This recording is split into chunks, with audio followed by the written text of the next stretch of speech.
Bem, por que eu estou aqui?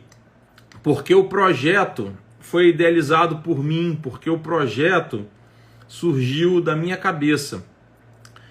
Quando fomos surpreendidos, nem tanto, mas surpreendidos com o diagnóstico do Diogo, de forma desumana, de forma fria, e todo aquele leque de informações foi jogada sobre as nossas cabeças, e posteriormente, com outro profissional, tivemos uma confirmação de diagnóstico de forma humana, explicativa, aquilo ficou na minha cabeça, aquilo ficou marcado. Como que dois profissionais médicos, dois profissionais especialistas, dois profissionais com RQE podiam ter conduzido um momento tão importante na vida de uma família, no caso da minha família, de uma maneira tão diferente, uma maneira tão contraditória, tão gritante. Não a parte técnica do diagnóstico, mas a parte do pós-diagnóstico, a parte do suporte aos pais, a parte do o que fazer. Como eu dizia, todos os dois atendimentos, todas as duas consultas foram particulares. Não foi nada assim, sabe? Anda que a fila precisa andar, que eu tenho uma fila de 50 lá fora do SUS. Não foi isso. E todas aquelas informações, o famoso 40 horas aba jogada nas nossas cabeças, sem saber o que fazer. O que nós vamos fazer agora? O menino não vai poder brincar nunca, vai precisar ficar 40 horas em terapia. Enfim, imaginem dois pais que não sabiam nada de autismo, tão pouco de aba, tão pouco de terapias, serem inseridos nesse contexto, sem nenhum acolhimento, sem nenhum zelo. Esse momento do diagnóstico, não o segundo momento da confirmação com a segunda profissional, mas o momento do primeiro contato me traumatizou, me deixou muito abalado. Dias depois, nós fomos a São Paulo, saímos de Goiânia, fomos a São Paulo, e lá confirmamos o diagnóstico com um médico dentro do Einstein, que teve uma postura muito mais bacana, e depois fomos num quarto médico confirmar o diagnóstico, uma médica, e essa médica ela foi extremamente humana. E além de humana, como foi a segunda médica e como foi o terceiro médico, ela nos colocou num cenário multidisciplinar. Ela nos apresentou todos os outros profissionais que deveriam ter feito parte do diagnóstico, que deveriam ter feito parte da investigação, e não só das intervenções. Porque quando estávamos em São Paulo, 30 dias após o primeiro diagnóstico, as intervenções já tinham sido iniciadas. Nós já estávamos há 30 dias inseridos no mundo dos fonos, do analista do comportamento, do TO, da musicoterapia, etc. Mas como terapeutas que estavam estimulando o Diogo Filho. E não terapeutas que participaram do processo de investigação do diagnóstico. E não como terapeutas que participaram na nossa dor, do nosso sofrimento, do nosso planejamento. E aquilo, enquanto gestão, enquanto gestor, enquanto administrador, enquanto um cara que vê as coisas como um todo, me chamou a atenção quando 30 dias após o diagnóstico, lá em São Paulo, a médica, um quarto médico a ver o Dioguinho, disse: olha, não resta dúvidas que o seu filho é autista, mas eu preciso de um apoio profissional, eu preciso de outros profissionais, eu preciso que outros profissionais olhem questões específicas do Diogo. Eu preciso que vocês procurem uma fono e que ela faça uma avaliação da linguagem do Diogo, dessa função executiva. E nós passamos 3, 4 dias com essa fono, elas trocaram figurinhas, nós tivemos as devolutivas, voltamos para a Goiânia com os planos traçados, novos planejamentos, etc. E naquele ano de 2014, eu não estava muito centrado, aliás, não tem como ficar, mas em 2015, quando eu voltei ao planeta Terra, que eu aterrisei, eu fiquei relembrando e remoendo aquilo na minha cabeça e pensando, será que todas as famílias passam por isso? Elas têm diagnósticos, mesmo pagando particular de forma fria, e são mal informadas, são mal esclarecidas? Será que todas as famílias conseguem acessar médicos capacitados? Será que as famílias são orientadas no que toca às terapias? Será que as famílias conseguem que outros profissionais da equipe participem do diagnóstico para ver se a sua criança, ao invés de ter autismo, não tem um outro transtorno ou uma outra dificuldade? Será que essas famílias conseguem saber se os seus filhos têm comorbidades, etc. E aquilo eu fui digerindo no ano de 2015, no ano de 2016 eu comecei a construir aquilo dentro da minha cabeça, quando comecei a entender a questão da multidisciplinariedade, interdisciplinariedade, transdisciplinariedade. E no ano de 2017, quando o IAC surgiu e a Michele já estava na posição de analista do comportamento, eu esfriei um pouco essa ideia, porque os analistas do comportamento, em linhas gerais, eles não participam do diagnóstico, eles não participam desse processo de diagnóstico, eles não participam dessa investigação.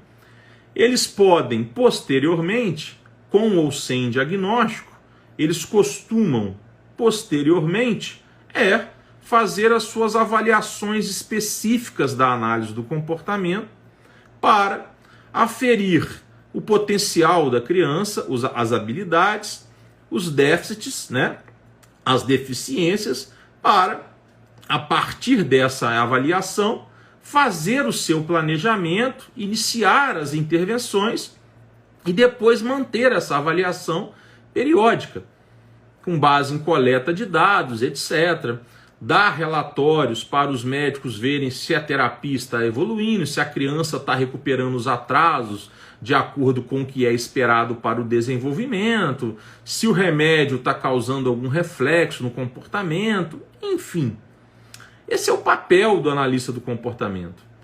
E como a Michele enveredou para esse mundo, a questão do diagnóstico foi meio colocada de lado nos anos de 2017, 2018, 2019, mas sempre foi uma questão que me marcou lá em 2014, sempre foi uma questão que me incomodou, porque eu comecei a dar suporte gratuito para as famílias, eu comecei a enveredar para questões de políticas públicas, e no ano de 2020, com a pandemia, eu tive mais tempo e comecei a ler sobre isso, pesquisar, provocar os conselhos, ler os códigos de ética, ler as leis das profissões regulamentadas, ler as resoluções. Eu li todas as resoluções dos principais conselhos das principais profissões regulamentadas na área da saúde.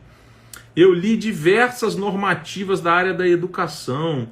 Eu li diversas normativas do MEC, etc.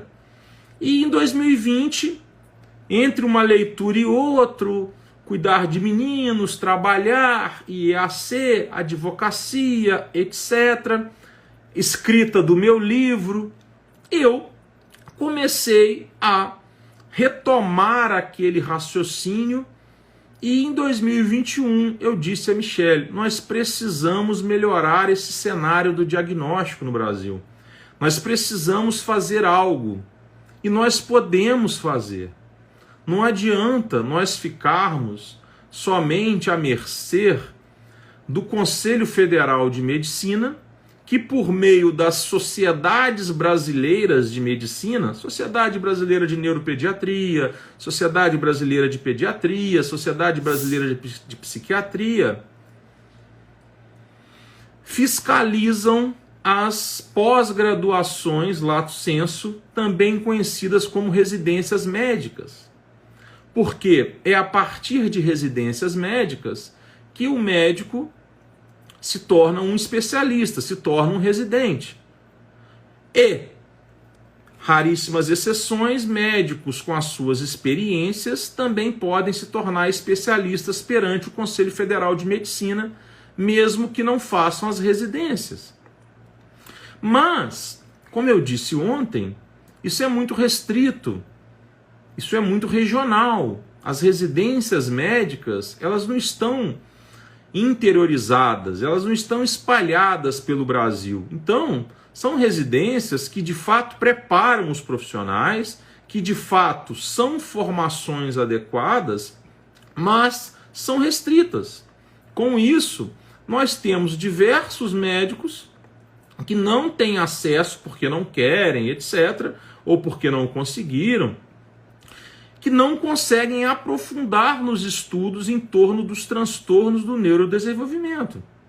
Além disso, é importante também lembrarmos que, quando se fala em residência em neuropediatria, ou em neurologia infantil, ou em psiquiatria, não significa que o estudo dessas residências é totalmente voltado para o diagnóstico. E as residências são médicas. São residências limitadas aos médicos. E como eu disse no começo da live, esse processo de investigação, ele precisa dos demais profissionais.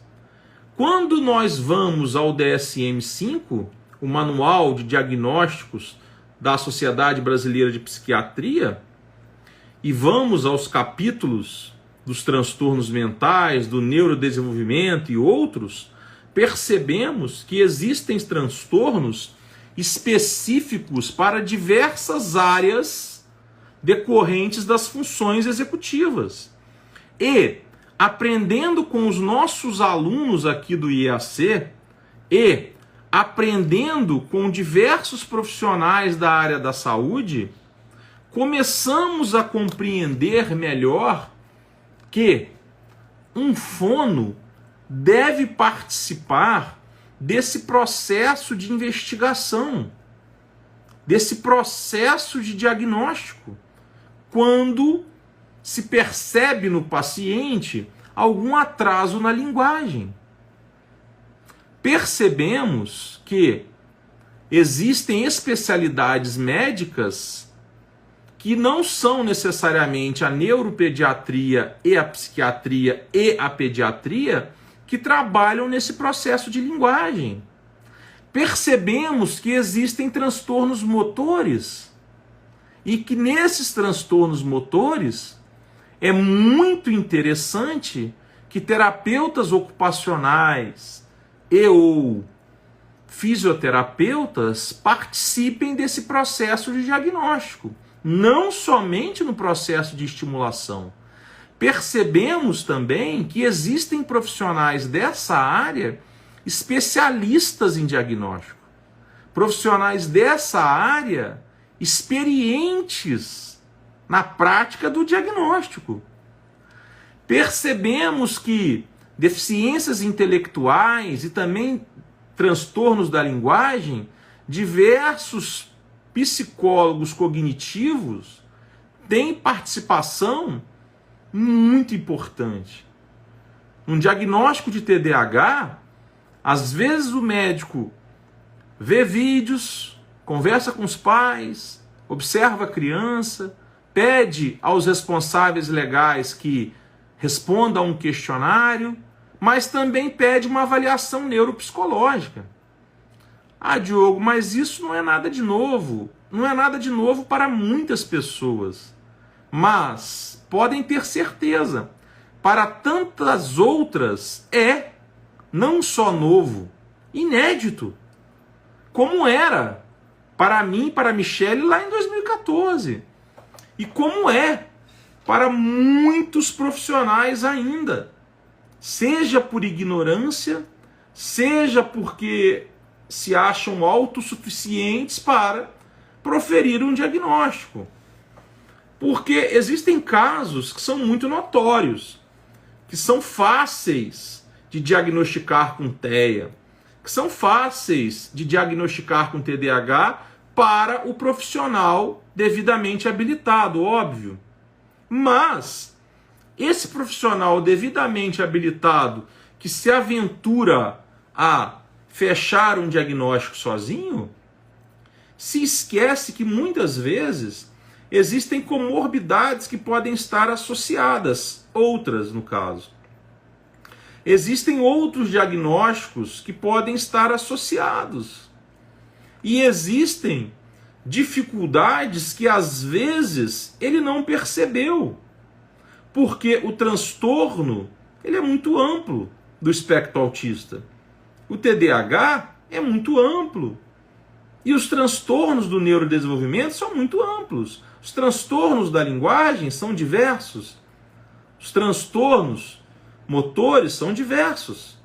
E por todas essas razões que eu coloquei, falta de capacidade técnica, falta de acesso, dificuldade dos profissionais, etc., é que nós resolvemos trabalhar, produzir nisso aí. São meses de trabalho, uma pós-graduação, lato sensu, EAD, totalmente remota, em diagnóstico dos transtornos do neurodesenvolvimento. Uma pós pensada com muito carinho, desde 2014, na minha cabeça, pensando, 2020, 2021. Então, assim, nós precisamos lançar um curso em transtornos do neurodesenvolvimento focada para diagnóstico, que tanto os profissionais da saúde, principalmente médicos e psicólogos, como profissionais da educação, possam entrar, estudar, aprender de verdade, como as pessoas aprendem nos nossos cursos, os transtornos e os requisitos para diagnóstico, dicas de intervenção, questões legais, diferenciar esses transtornos, porque existem transtornos mentais que não são basicamente os transtornos do neurodesenvolvimento. Então é preciso que as pessoas entendam essa diferença, é preciso que as pessoas entendam quem são os profissionais que podem trabalhar, de que forma podem trabalhar, quais instrumentos são utilizados. E isso qualquer profissional pode aprender. Qualquer profissional pode aprender isso. É óbvio que um profissional da educação não vai poder fechar um diagnóstico, mas ele vai poder auxiliar, discordar de um outro profissional da saúde legítimo para dar o diagnóstico que não estiver devidamente preparado. Essa é a intenção do curso. Será um curso de 600 horas, com muitas aulas, com muito material complementar, com suporte padrão IEAC, um suporte que aluno nenhum fica com dúvida, aulas que o aluno pode voltar quantas vezes quiser, voltar nas dúvidas, a depender do contexto, ter acesso aos professores. Então, assim, um produto totalmente diferenciado. E para ter um produto dessa natureza diferenciado, nós escolhemos a dedo os profissionais. Nós fomos escolhendo a dedo. Porque, assim, ao mesmo tempo que 12 mil psiquiatras é pouco para atender as pessoas, é muito para ministrar uma pós-graduação. Então, opções nós temos. O mesmo se aplica a neuropediatras, o mesmo se aplica a TOs, fonos, etc. Só que nós fomos selecionando a dedos Há meses eu estou ali, investigando, entrando em contato, conversando com a pessoa, olhando o currículo Lattes. E quando eu olho o currículo Lattes, eu não olho só formação acadêmica, eu olho experiência profissional. Por quê? É uma pós com pegada prática, é uma pós voltada para ensinar o aluno como fazer o diagnóstico. É uma pós voltada para ensinar o estudante como lidar com esses casos desafiadores. E não ficar à mercê de médico despreparado que pede um exame de imagem de qualquer paciente que ele suspeite que tenha TEA, ao invés de pedir esse exame de imagem somente, por exemplo, quando tiver um risco de convulsões, alguma comorbidade nesse sentido. Então, fomos ali pegando profissionais, para vocês terem uma ideia, temos profissionais do Sul, do Nordeste, do Centro-Oeste, do Sudeste, e hoje nós somos 11 professores e ainda muito pouco, não fechei o quadro. Eu quero fechar uns 20 professores. Após tem 8 módulos e eu quero fechar em 20 professores, ou mais. E isso nesse primeiro semestre de 2022. Porque no segundo semestre de 2022, ainda para os alunos que iniciarem após, mesmo nesse primeiro semestre, eu e Michele queremos trazer experiência estrangeira. Porque esse é o padrão IEAC. Quem conhece a nossa pós-aba sabe que na pós-aba nós temos professores estrangeiros e professores brasileiros. Na pós-aba nós temos professores da Inglaterra, do Canadá e dos Estados Unidos. E temos nós, os brasileiros. Então nessa pós não será diferente. Nós vamos manter esse padrão. E o que ganhamos com isso, todos nós?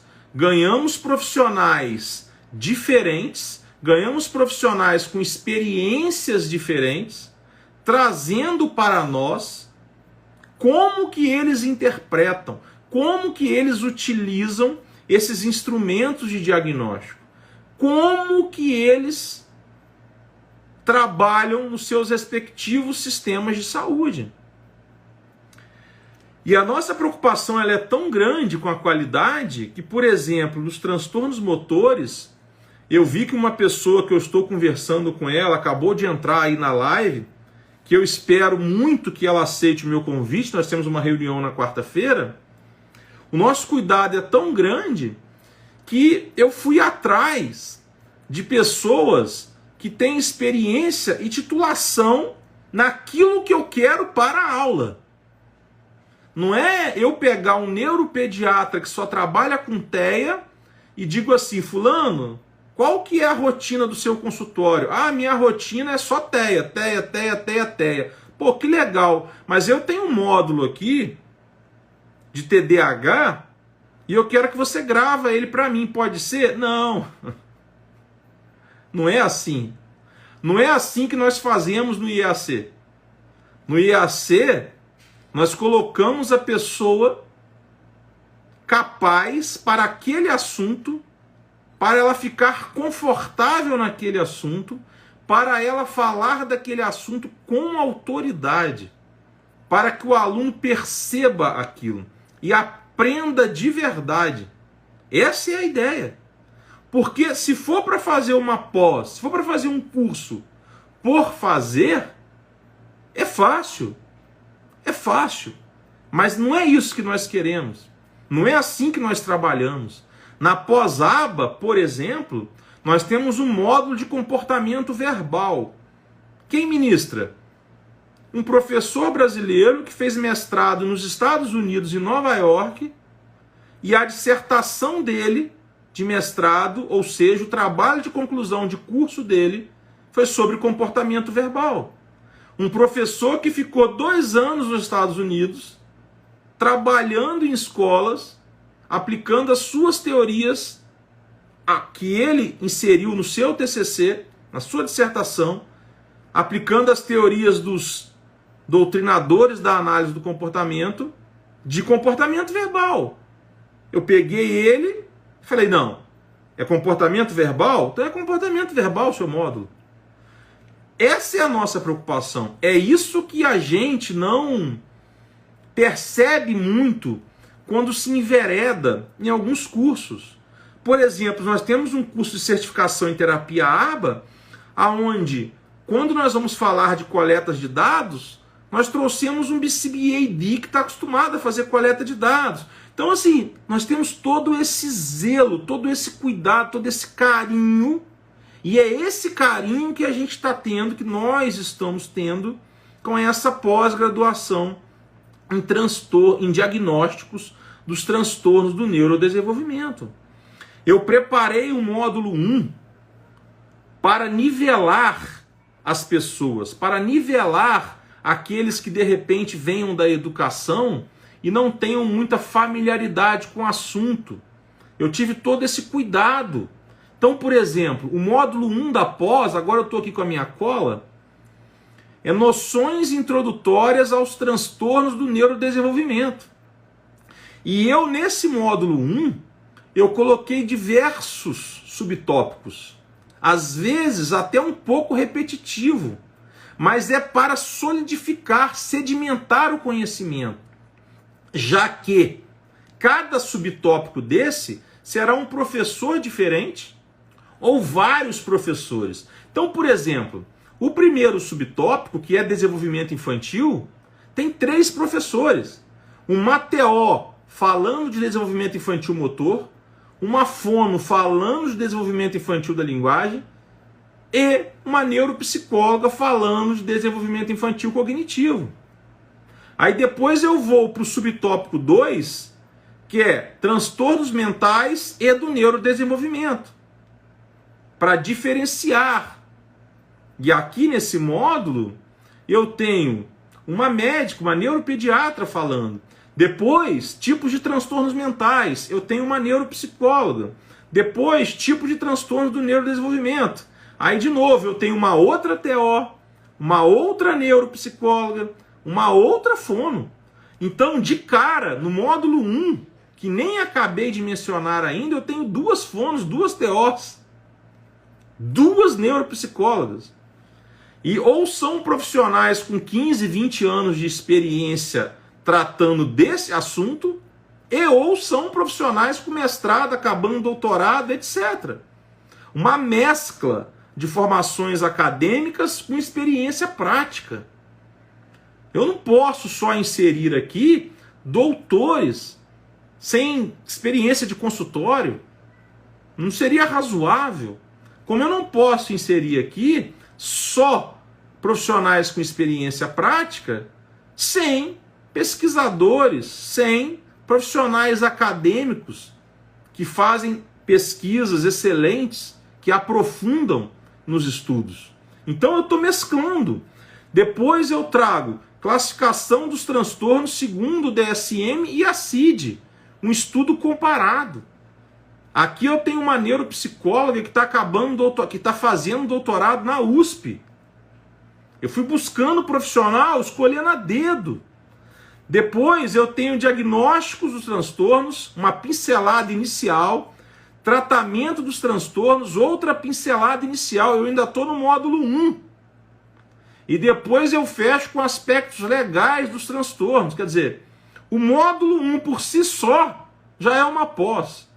O módulo 1 por si só já traz uma noção de todos os transtornos, de diagnóstico para todos os transtornos, de tratamento para todos os transtornos. Só que de forma introdutória, de forma superficial. Óbvio. Vou tomar uma água, por favor, me licença.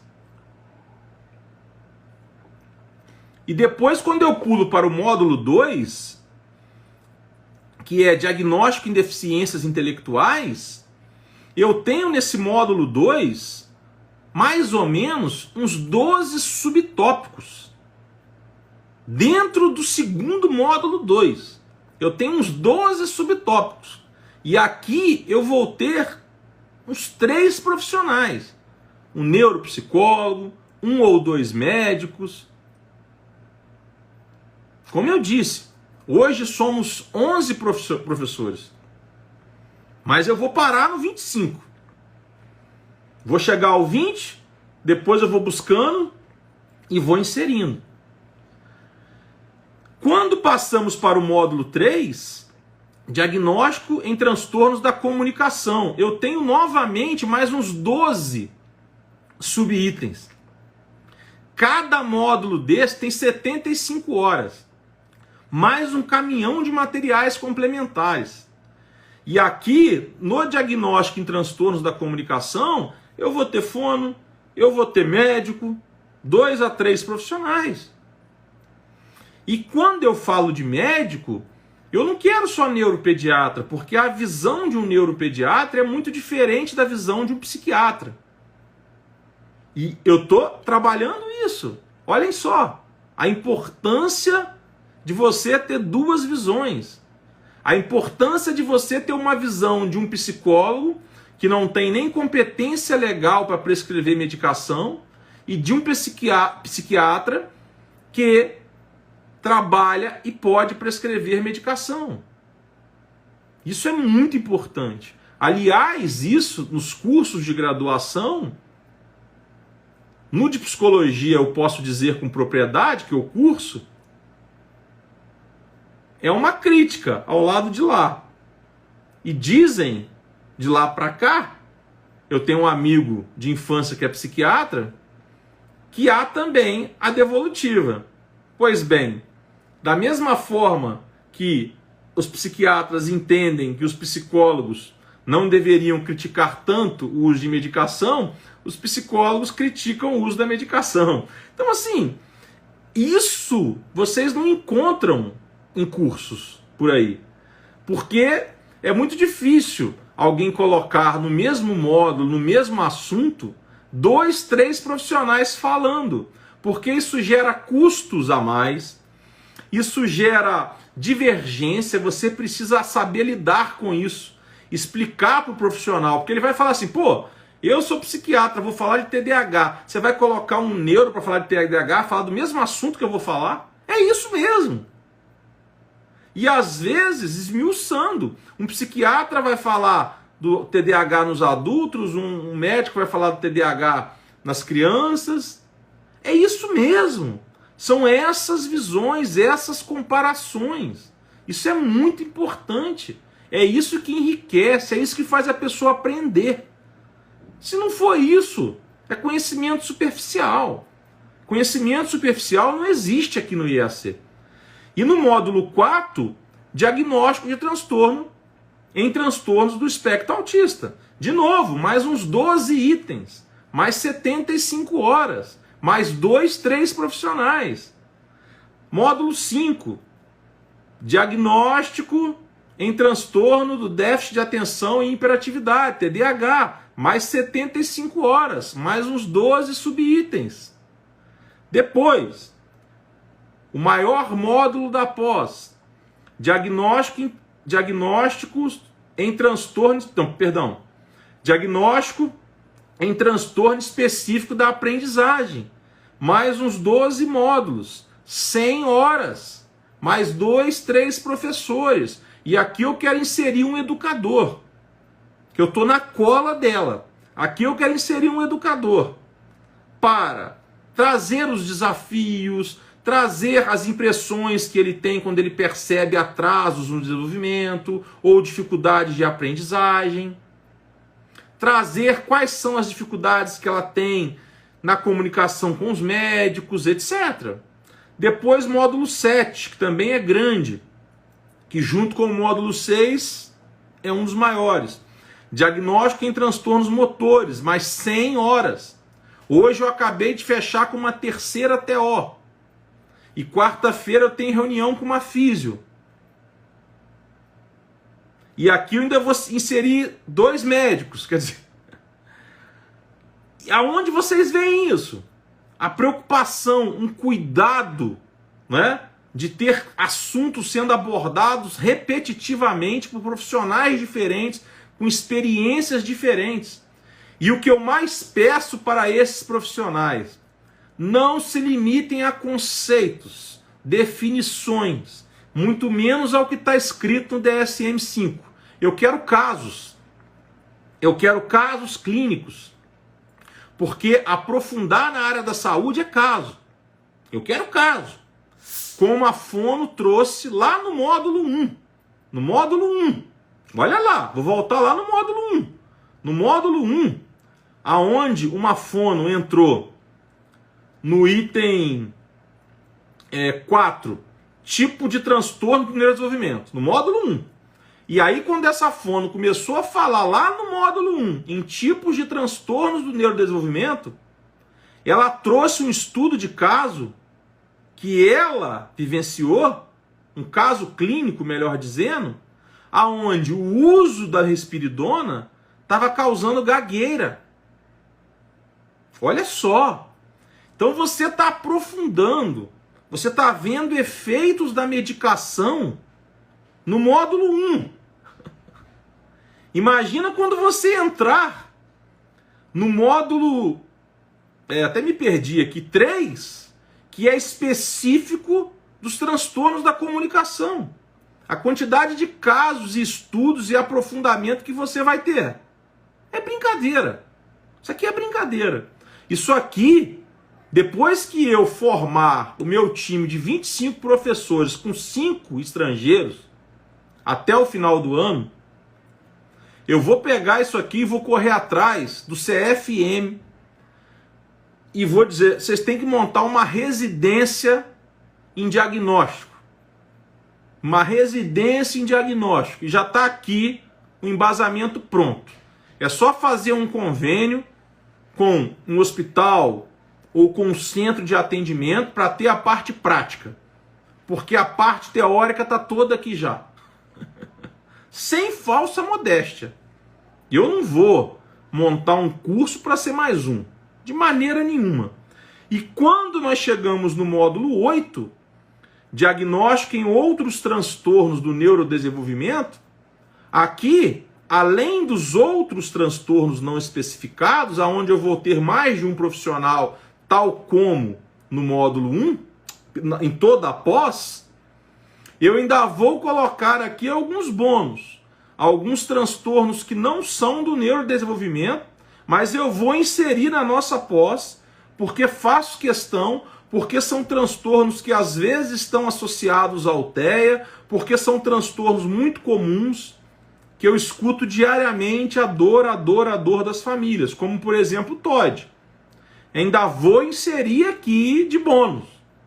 Então, nós estamos falando de um curso de 600 horas de aula, totalmente remoto, com suporte, onde hoje nós somos um time de 11 professores, sendo 3 médicos especialistas com RQE, 3 neuropsicólogas, todas com CRP ativo, experiência de sala de aula, experiência de consultório, uma especialista, outra mestre e outra terminando doutorado. Estamos falando de 2 TOs, uma mestra e outra terminando doutorado. Estamos falando de 2 fonos, uma com quase 20 anos de experiência, outra terminando doutorado. Então assim, eu não estou brincando. Comigo não é para brincar. Eu não vou lançar um curso qualquer. Eu vou lançar um curso para a pessoa aprender. Esse curso aqui é para médico aprender a dar diagnóstico. Porque eu não sei se vocês sabem, mas existem muitos que não sabem. Mesmo sendo especialistas em neurologia. Mesmo sendo psiquiatras. Porque escolheram outras áreas de atuação, etc. Não importa o motivo, não é sobre isso essa live aqui. E além desses 11, eu estou trabalhando mais um time de médicos, eu estou trabalhando mais um time de profissionais da saúde, neuro, TO, físio, blá blá blá, educador, para compor o time de 20 profissionais nacionais. E aí eu fecho a pós e começo o trabalho para trazer profissionais lá de fora. Aí eu vou trazer um neuropsicólogo de fora, um fono de fora, TO de fora, médico de fora, e vou fechar esse time aí, provavelmente em 25 profissionais, para essa pós-graduação Lato Sensu EAD em diagnósticos dos transtornos do neurodesenvolvimento. Aonde ano que vem eu vou procurar o CFM pessoalmente lá em Brasília, deve ser em Brasília, imagino. Tem que ser em Brasília, melhor dizendo, e vou falar, ó, passou da hora de vocês lançarem uma residência em diagnóstico dos transtornos do neurodesenvolvimento. E a parte teórica está aqui. Já. Vamos só para a parte prática. Vocês só precisam da parte prática, que a teórica está aqui arrebentando, né? E vou procurar os conselhos profissionais das outras profissões e vou falar, ó, vocês precisam, tal como o CFP faz, criar especialidades dentro da área de vocês. Vocês precisam criar especialidades para TOs, físios, etc., em diagnósticos. E a parte teórica está aqui. Contem comigo, eu tenho o melhor, eu tenho o que há de melhor, de conteúdo, de aula, de professores, de suporte. Tá aqui, ó. Tá aqui, né? E se precisar melhorar, a gente melhora. Aqui todas as dicas são bem-vindas. Aqui não há prepotência de que só existem duas maneiras de fazer as coisas. A minha ou a errada. Não. Aqui existem diversas maneiras de se fazer as coisas. Só que eu tenho certeza que a minha maneira, em relação a essa pós, é uma maneira muito boa. Isso aí eu não tenho sombra de dúvidas. Sombra de dúvidas. Amanhã nós começamos uma série de lives, como eu disse. Terça, quarta, quinta. Na sexta a gente dá uma pausa. Aí no sábado e domingo a gente tem de novo. Aí depois segunda, terça e quarta. Então serão 8 dias de lives seguidas com alguns dos nossos professores, falando sobre a sua experiência, sobre a sua área de atuação, etc, etc, etc, para vocês conhecerem melhor, tá? A nossa pós, o nosso curso, os nossos professores. Não serão todos por compromissos que eles tiveram, porque nós também não queremos ficar fazendo live todos os dias diretão. Então, nesse primeiro momento, nós vamos fazer 8 dias de live. E aí depois, no segundo momento, a gente retoma com aqueles professores que não fizeram, com os novos professores, já com depoimento de alunos com certeza. E por aí nós vamos. Nós não temos limite. A Michele pode até não ser da área do diagnóstico. E eu posso até não ser ainda, mas eu estou dando o primeiro passo. Aliás, o primeiro passo eu já dei ano passado, quando eu me matriculei no curso de psicologia. Aliás, eu já tinha dado outros passos lá atrás, né? Pesquisando sobre esse assunto, sofrendo com esse assunto, com essa dor, num diagnóstico desumano. Mas, enfim, isso já passou, ficou lá para trás. E por mais que a nossa pós tenha o nível acadêmico e prático de Einstein, de Hospital das Clínicas, de FGV, blá blá blá, como é a nossa pós-aba, o valor não é astronômico. Porque quando falamos de pós-graduação no Einstein ou em outros institutos com um curso do nível do nosso, falamos de mensalidade de R$1.000 ou até mais. O nosso não. O nosso terá uma oferta inicial de 24 de 397. Digita aí para mim alguém, tá? 24 de 397 e no segundo momento no primeiro momento 24 de 347, eu troquei. No primeiro momento 24 de 347, peço desculpas. E no segundo momento, 24 de 397. Então, primeiramente nós vamos oferecer por 24 parcelas de 347 e no segundo momento ofereceremos por 24 parcelas de 397. No segundo semestre de 2022, quando nós estivermos com o time completo e começarmos a introduzir os professores que cobram em dólar, rezando para que o dólar abaixe mais, pode ser que esse valor de 24.397 seja alterado, suba. Vai fazer sentido devido ao investimento. Imaginem vocês, nós temos um módulo, por exemplo, de autismo, de TEA, aonde 2 ou 3 profissionais esmiuçaram esse assunto, gravaram tudo sobre, e eu venho e trago um neuropediatra americano, experiente, com bagagem, com experiências diferentes, e acrescento mais umas 5 aulas dele nesse módulo, com legenda, podem ficar tranquilos, como são as aulas da pós-aba. Olha como fica rico.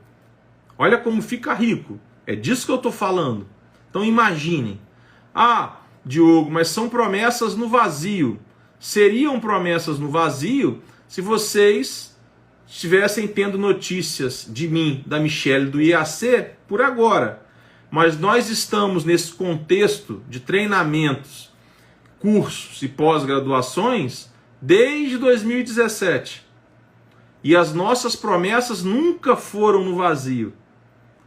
As nossas promessas nunca foram no vazio. Sempre entregamos a mais do que é contratado, a mais do que é prometido. São mais de 5 mil alunos que já passaram pelo IAC. Pode ser que existam alunos descontentes, pode ser que sim, claro, não somos perfeitos, mas o descontentamento não é em razão da entrega aquém do que prometido. Então, se há uma promessa aqui de que até o final do ano teremos nessa pós 25 profissionais e uns 5 estrangeiros, para completar esses módulos, para termos um conteúdo dado 1, 2, 3 vezes, com muitos casos, teorias, diversas experiências e profissionais, inclusive estrangeiras, é porque é assim que vai ser. É porque é assim que acreditamos que o conteúdo acontece. Que a mágica do aprendizado acontece. Não basta abrir um livro, não basta praticar, não basta só fazer o curso. É preciso a união de tudo. E é com base nessa pirâmide, é com base nesse tripé de ensinamentos e conhecimentos é que nós acreditamos e montamos a nossa pós. Por isso, repito pela terceira vez, que sobre um mesmo assunto, 2, 3 profissionais vão estar falando. Exatamente para que você, profissional, que vier para o nosso curso, saber como o médico fala. Para você, médico, que vier para o nosso curso, entender como que o físio, o TO, o fono falam. E como é a importância deles. Qual é? Além de competência legal, óbvio. Porque existem também questões legais por trás desse processo de diagnóstico que muitas vezes os planos e os próprios profissionais não respeitam. Porque um diagnóstico precoce e bem dado, ele não é só um favor, ele é um direito. Além de ser um dever ético dos profissionais. Quando um médico prescreve as intervenções, ele deve prescrever não só com base nos seus ensinamentos, não só com base nos seus conhecimentos, não só com base naquilo que ele aferiu e diagnosticou do paciente, mas também com base naquela coletânea de informações que todos os profissionais da equipe lhe passaram, por meio de laudos, relatórios, etc. E nesse processo é importante também que um analista do comportamento, quando falamos de intervenção ABA, seja ouvido, mesmo que posteriormente, não tem problema. Porque quanto mais pessoas capacitadas a observar o desenvolvimento desse paciente, os critérios de diagnóstico, os atrasos aquém do esperado, melhor será o diagnóstico. E o diagnóstico é só um ponto. Porque depois do diagnóstico tem que vir as intervenções, as estimulações, que muitas vezes começam e devem começar até antes do diagnóstico.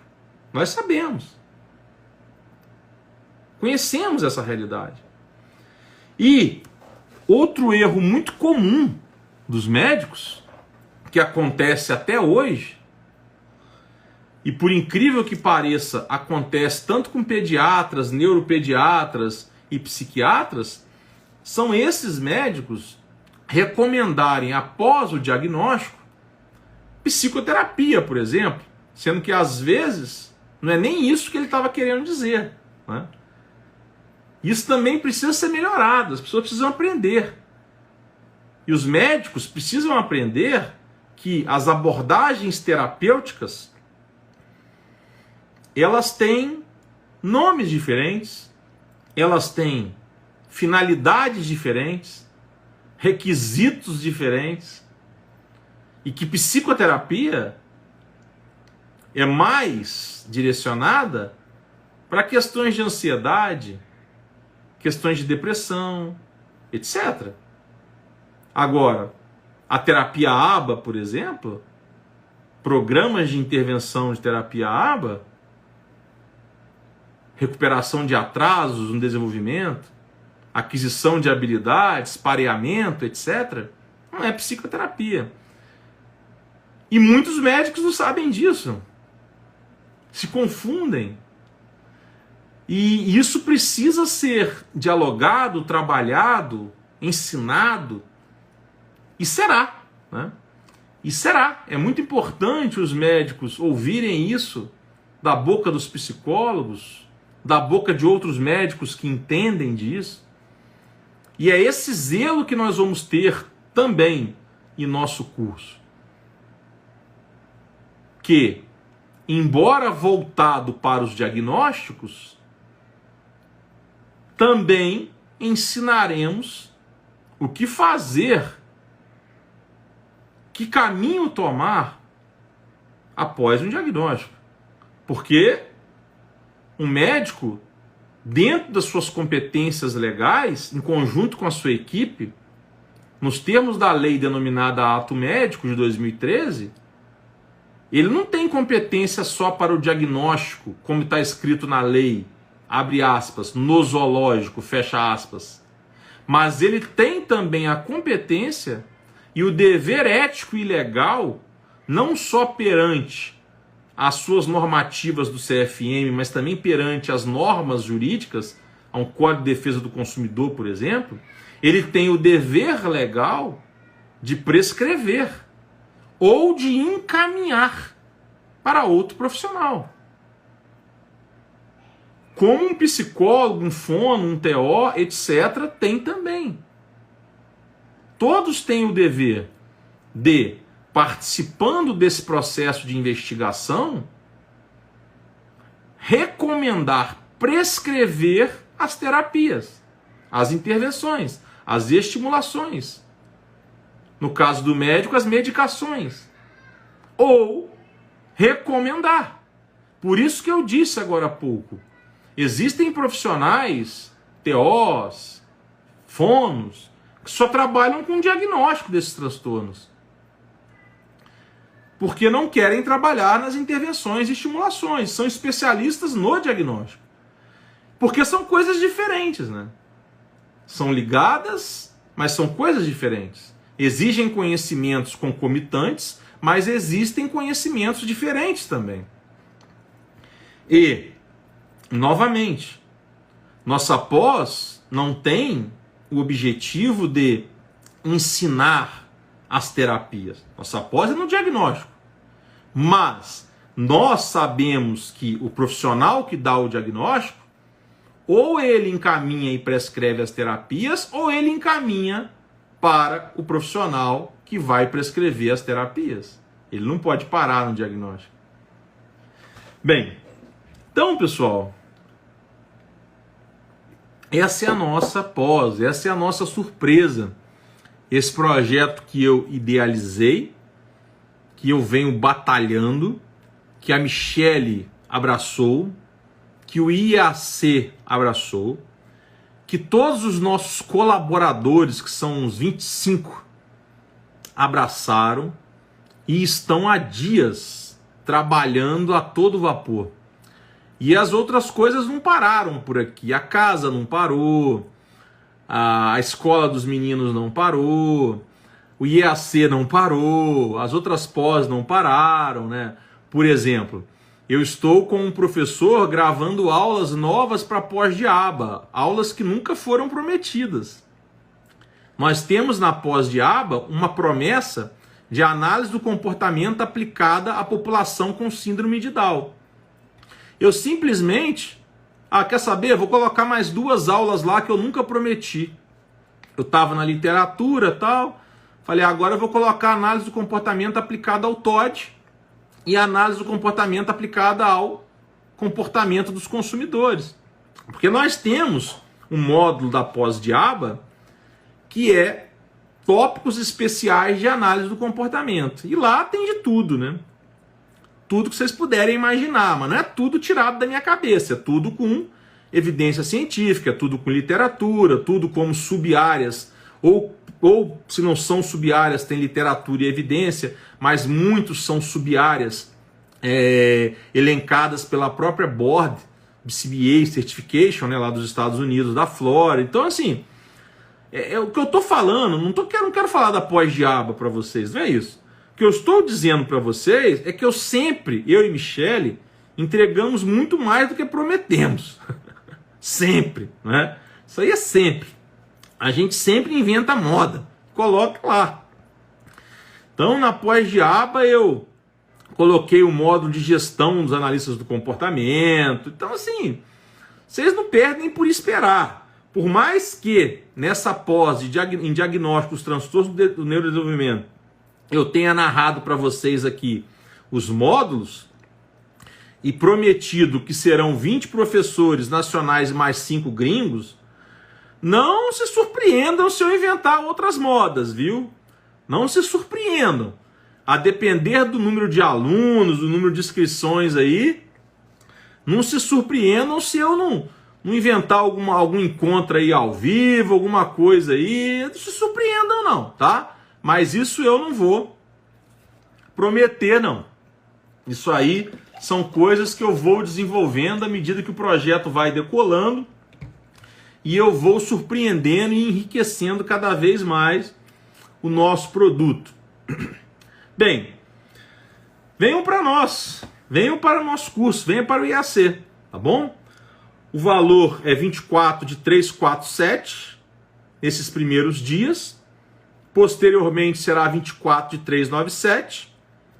Nos chamem aí no direct, chamem o suporte. Caso tenham dúvidas ainda, assistam os demais dias de live. Como eu disse, teremos live terça, quarta e quinta. Sexta não, porque nós somos seres humanos e nós valorizamos as relações humanas. Sexta-feira nós temos o aniversário de um coleguinha do Benício muito querido. São amiguinhos desde os, 3 anos de idade, 4 anos de idade, sei lá, ou menos.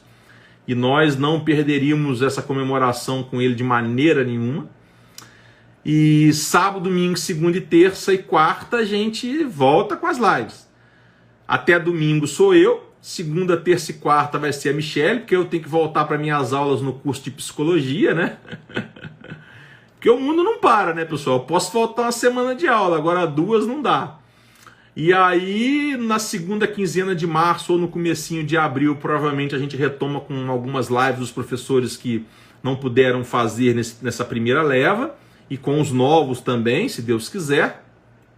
E, para fechar, eu quero dizer a vocês que, além dos conhecimentos técnicos e experiência prática aos quais esses professores foram escolhidos a dedo, eu utilizei um critério que poucos utilizam, que eu fiz questão de utilizar, que me custou a perda de professores assim com experiência e titulação, mas que eu preferi perder, que foi o critério do humanismo, que foi o critério de como que essa pessoa trata o ser humano. Então, os professores que eu consegui ter acesso facilmente, os professores que não me exigiram tratamento de doutor, os professores que trataram bem as meninas do suporte, tudo isso foi observado, pessoal. Porque você avalia o caráter. Não estou falando que os outros não tenham caráter. Você avalia o caráter e o humanismo de uma pessoa quando você observa o jeito que ela trata alguém que ela não tem nada para ganhar. Porteiro, vizinho ali, papapá, alguém que ela cruzou na rua. E a própria atendente, né? Porque é muito fácil alguém lidar bem com o Diogo, que tem formação, tem recurso material, é diretor do IAC, é um cara empático. Tô falando de mim, né? Pelo menos eu me acho. É um cara assim legal, me acho pelo menos. Então assim, e tem algo a oferecer. Mas eu quero saber como que essa pessoa tratou a minha colaboradora, como que essa pessoa trata os seus colegas, como que essa pessoa trata os seus pacientes. Tudo isso eu fui investigando, pessoal. Tudo isso eu fui levando em consideração. Se essa pessoa, mesmo atarefada, porque nós sabemos que os profissionais, a vida hoje é toda corrida, mas ela fez questão de me dar atenção, pelo menos. Que seja para dizer o não, que seja para falar para depois. Não tem problema.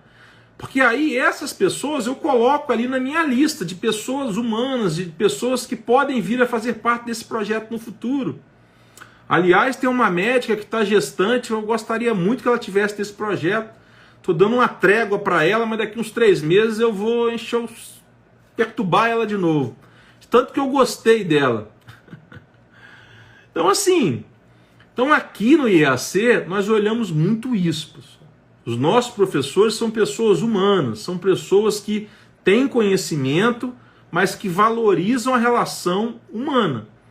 Porque isso vai refletir na aula, isso vai refletir em como ela vai tratar a gente, como vai tratar vocês se tiver um encontro, se vocês vierem a procurar, se vocês vierem a indicar, se for um professor da sua região que vier a ganhar notoriedade por causa da audiência do IAC. Tudo isso a gente leva em consideração, pessoal. Isso aqui é uma empresa. Nós ganhamos dinheiro com isso aqui. Nós somos ambiciosos, mas nós não somos gananciosos. Nós não somos não éticos. Nós não somos business acima de tudo. Nós temos o lado humano, o lado ético aqui. Porque o motivo que nos trouxe para esse mundo, o motivo que tirou a Michele do ramo empresarial e que tirou o Diogo de uma advocacia ativa de sindicato para o mundo do TEA, da aba, etc., foi um motivo nobre. Foi um motivo que só quem é pai, só quem é mãe, só quem é avô, padrinho sabe o que é. É ter um filho com dificuldade, é ter um filho sem você ter certeza que ele vai ser autônomo no futuro. Porque esse é o grande problema de uma família que tem um filho diagnosticado com TDAH, com TEA, com TOD, com algum transtorno, alguma deficiência intelectual, blá, blá, blá. É não saber o que é esperado dele e o que a sociedade vai fazer com ele no futuro quando você não estiver mais aqui. E é nisso que a gente pensa aqui no IAC diariamente. É nisso que a gente trabalha, é isso que a gente orienta os nossos professores. É esse tipo de gente que a gente quer do nosso lado. Nós não queremos colaboradores que só pensam em dinheiro, nós não queremos professores que só pensam em dinheiro, que não tratam bem os seus pacientes. Não queremos. Aqui não é o professor que não quer a gente, é a gente que não quer. Quando o professor, seja ele médico, ou TO, ou o raio que o parta, desculpe o termo, não é uma pessoa humana, e eu sou um cara que eu acho que eu nasci com a abordagem de Gestalt dentro de mim. Eu tenho uma boa percepção. Para quem é psicólogo ou estuda psicologia, entendeu o que eu disse. Quem não é, vai estudar. Mas, enfim. E eu percebo logo de cara. Eu me lembro quando eu era advogado, muito atuante, envolvido com cursos. Tinha acabado de me mudar para o estado do Rio, para a Goiânia. eu trouxe um doutrinador da área de direito do trabalho muito famoso de São Paulo para fazer um evento em Goiânia. E eu fiz questão de buscá-lo no aeroporto. Eu não deixei o cara da editora de livros ir buscá-lo. Eu não deixei o secretário do curso da faculdade buscá-lo. Eu fiz questão de buscá-lo. E eu me lembro mais ou menos que ano que era. Se eu não estou enganado, era 2006 ou 2007. Foi naquele ano que teve aquele acidente da TAM em São Paulo, um avião da Ponte Aérea Rio-São Paulo, decolou e caiu. E foi um ano muito conturbado na aviação brasileira. Aí esse cara ia vir de São Paulo para Goiânia, eu me ofereci para ir buscar de carro, porque a família dele não queria que ele voasse, blá blá, enfim, várias coisas. E ele acabou remarcando a data da vinda e depois ele veio de avião mesmo. Ninguém avisou para ele que quem ia buscá-lo era eu, o idealizador, que era advogado, professor. E eu fui. Quando ele chegou no aeroporto, que ele me viu, ele achou que eu era o rapaz da editora. E muito mal ele me deu boa tarde. Ele já foi me descascando. Que o voo tinha sido isso. Que o hotel que tinha reservado não era o padrão dele. Que não era para ter marcado esse compromisso. Mas me descascou. E eu escutei aquilo calado. Quando ele acabou, eu pedi desculpa, lamentei e me apresentei. Mas ele ficou numa vergonha tão grande, mas tão grande. E aí teve o evento. Eu o suportei durante os dias de evento, porque ali ele já deixou de ser um cara que eu admirava enquanto pessoa. Ele continuou sendo um profissional gabaritado, continuou sendo alguém que eu admirava no que toca às suas obras, seus livros, mas eu o admirava enquanto pessoa. E quando você, sem o conhecer, e quando você conhece um dos seus ídolos e ele te decepciona, é muito ruim. Eu já passei por isso. E eu simplesmente o suportei por aqueles dias. E ele foi embora e aquilo me marcou.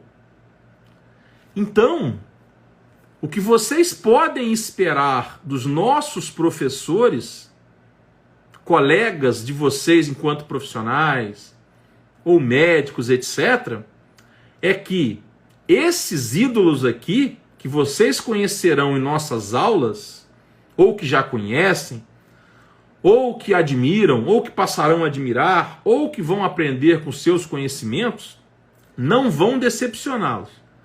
Tanto na parte técnica, quanto na parte humana. Como eu, Michele e todos os outros do IAC também não irão. Porque eu nunca permitiria e nunca permitirei que alguém desumano, alguém sem empatia com essa causa, com essas dificuldades dos profissionais, com essa dificuldade dos familiares, com essa dificuldade das pessoas, represente o IAC. Nunca, jamais. Aqui no IAC, o ensino é de excelência técnica e humana, porque estamos falando de cuidados de pessoas. Tudo bem? Então, muito obrigado pela audiência. Espero vê-los nas próximas lives. Espero que a Michele encontre com vocês nas próximas lives, de segunda, terça e quarta. Espero que quem não siga o perfil da Michele siga, porque é o melhor perfil que existe de aba e de autismo, com muita transparência e conteúdos técnicos. E daqui uns meses vai ser o melhor nessas questões de transtornos do neurodesenvolvimento também, porque eu vou fazer ser. Espero que, se fizer sentido e for objetivo de vida para vocês, vocês venham para o nosso curso. serão muito bem-vindos. E se fizer sentido para vocês, sigam o meu perfil lá também, Diogo Muito Além do Direito.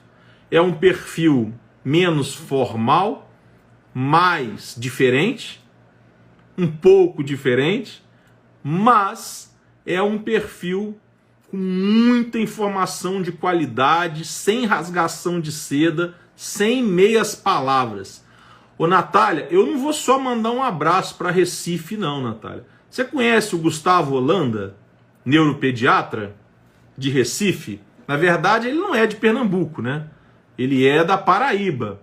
Enfim, mas o Gustavo Holanda, que é da Paraíba e mora em Recife,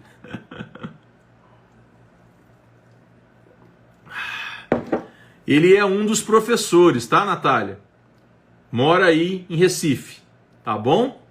Bem, sejam muito bem-vindos, pessoal, tá? A nossa audiência. Se não conhece, vai conhecer, Natália. Gustavo Holanda, procure na internet aí, tá? Ou me manda um direct lá que eu te mando o perfil dele. Bem, um grande abraço, pessoal. Mais uma vez, desculpem os atrasos, a confusão. Foi tudo muito maluco hoje aqui, tá? Mas a gente conseguiu firmar esse compromisso, estar aqui para passar essas informações para você e revelar a surpresa, beleza? Espero que vocês tenham gostado dessa live, tenham gostado da surpresa, gostem das próximas e coloquem na meta de vocês estudarem, se especializarem nesse conteúdo. Um grande abraço, turma!